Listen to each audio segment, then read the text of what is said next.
Mr. President, I want to speak for a few minutes about the urgency of passing the tax extender bill and describe to our colleagues all the bipartisanship that has gone into this important effort. This bill, Mr. President, is truly urgent because America's employers file their taxes quarterly, which means that they are paying higher taxes today without this tax extender package, which means less money for hiring and training workers, less money for buying new equipment, and less money for investing in innovation and growing jobs here at home. For example, a restaurant owner who needs to replace a walk-in freezer to keep their business running is going to pay higher taxes because they can't, in effect, hold down the cost through the provision in the tax bill. And that means that they'll be cutting shifts and cutting workers.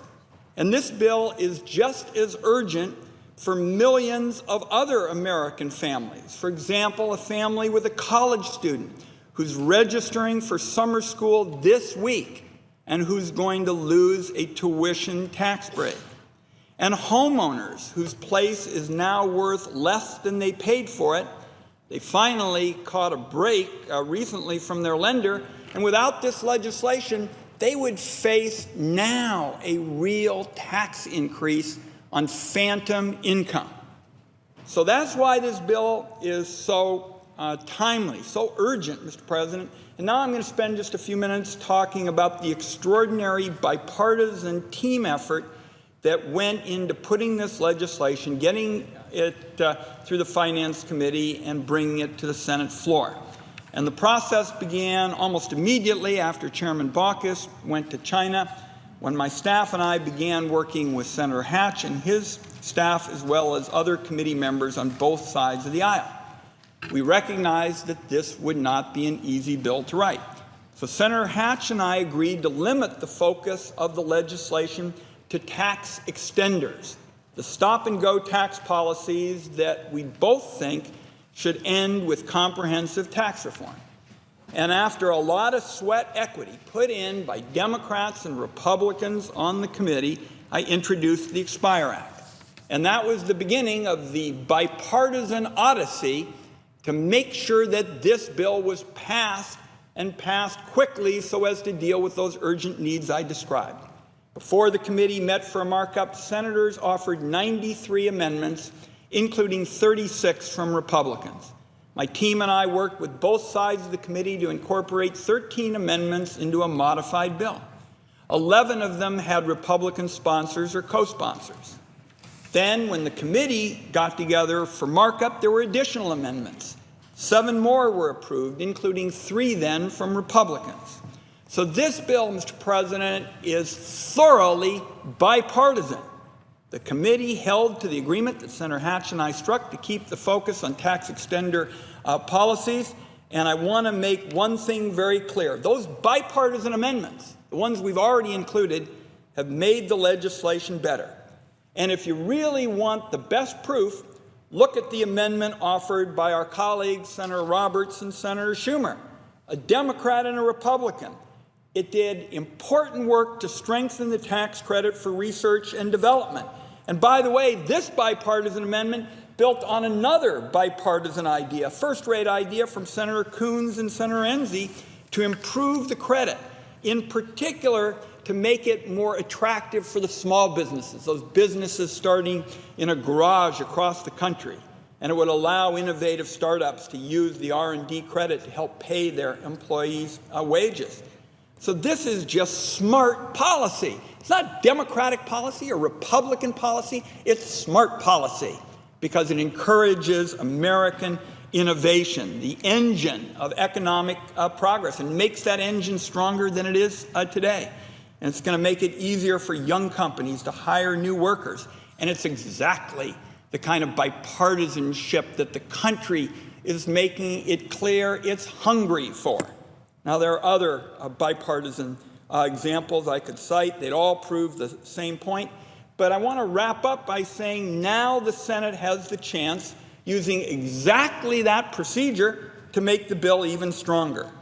It was made clear last week by the Majority Leader, by myself and others, we are open to amendments that build on what went on in the committee. And by the way, Mr. President, there are lots of them. Lots of them. I was here on Friday until late last week and through the weekend talking to colleagues, an equal number of Democrats and Republicans. It'd be one thing if there weren't, say, a lot of germane issues, relevant issues to choose from. That is not the case. There are dozens of amendments from senators on both sides of the aisle that directly relate to the topic in question. The stop-and-go provisions that have expired, and if we don't move to renew them, our economy is going to get hurt in the ways that I've described. So our goal all along here on the Senate floor has been to replicate exactly the bipartisanship that went on in the Finance Committee. And I absolutely believe that that is still possible.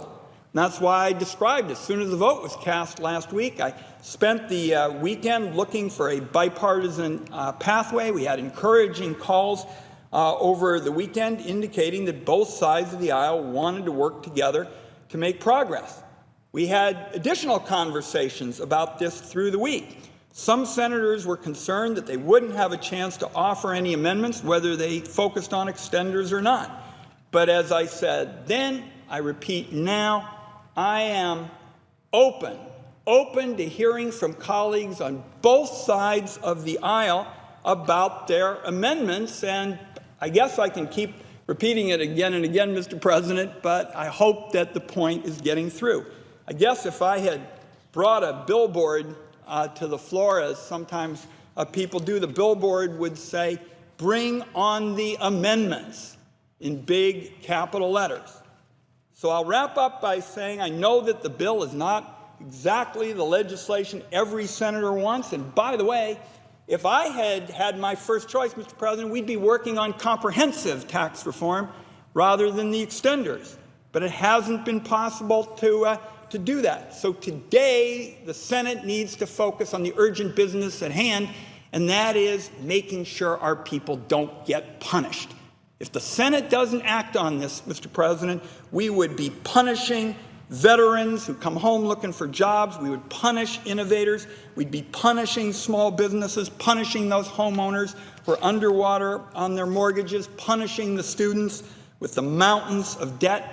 And I'll wrap up by saying, any colleague who's for that, let me know, because I don't know of a single senator, not one, who thinks that that's a good idea when our economy is so fragile, to weigh it down with a tax hike. There aren't any senators who are telling me they want to subject American families and businesses to yet more uncertainty about their tax bills.